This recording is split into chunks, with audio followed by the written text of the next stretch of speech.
નમસ્કાર, આપ જોઈ રહ્યા છો નેશન પ્લસ ન્યૂઝ. હું છું આપની સાથે હેતલ ભગત. જિલ્લા ક્ષય કેન્દ્ર છોટાઉદેપુર અને શહેરી આરોગ્ય કેન્દ્ર છોટાઉદેપુર દ્વારા સબજેલ છોટાઉદેપુર ખાતે ટીબી રોગ સ્ક્રીનિંગ કેમ્પ યોજાયો. પ્રધાનમંત્રી ટીબી મુક્ત ભારત અભિયાન ઝુંબેશ અંતર્ગત 100 દિવસ ટીબી કેમ્પેઇન કાર્યક્રમ હેઠળ સબજેલ છોટાઉદેપુર ખાતે ટીબી સ્ક્રીનિંગ માટેનો કેમ્પ યોજાયો હતો.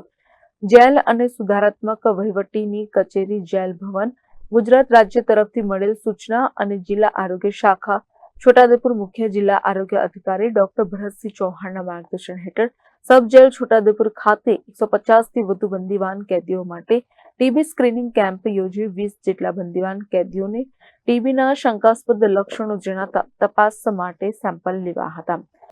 આ ઉપરાંત જિલ્લા પીએમડીટી અને ટીબી એચઆઈવી કોર્ડિનેટર વાલસિંહભાઈ રાઠવા તથા તાલુકા ટીબી સુપરવાઇઝર મનહરભાઈ વણકર દ્વારા ટીબી રોગના લક્ષણો તપાસ અને સારવાર સહિત રાષ્ટ્રીય ટીબી નાબૂદી કાર્યક્રમ અંતર્ગત આપવામાં આવતી સરકારી આરોગ્ય સેવાઓ વિશે વિસ્તૃત જાણકારી આપવામાં આવી હતી.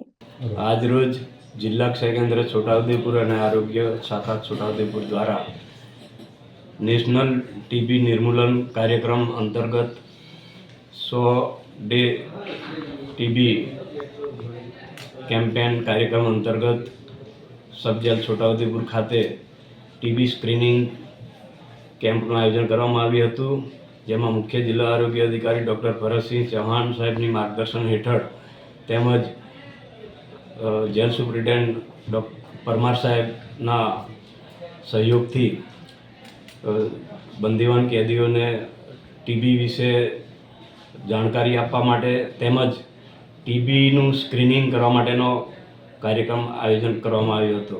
Rehan Patel, nation plus news, Chhota Udepur. સમાચારોના સતત અપડેટ મેળવવા માટે અમારી નેશન પ્લસ ન્યૂઝની યુટ્યુબ ચેનલને સબસ્ક્રાઇબ કરો, બેલ આઇકન દબાવો અને જોડાયેલા રહો ફેસબુક, ઇન્સ્ટાગ્રામ અને ટ્વિટર પર.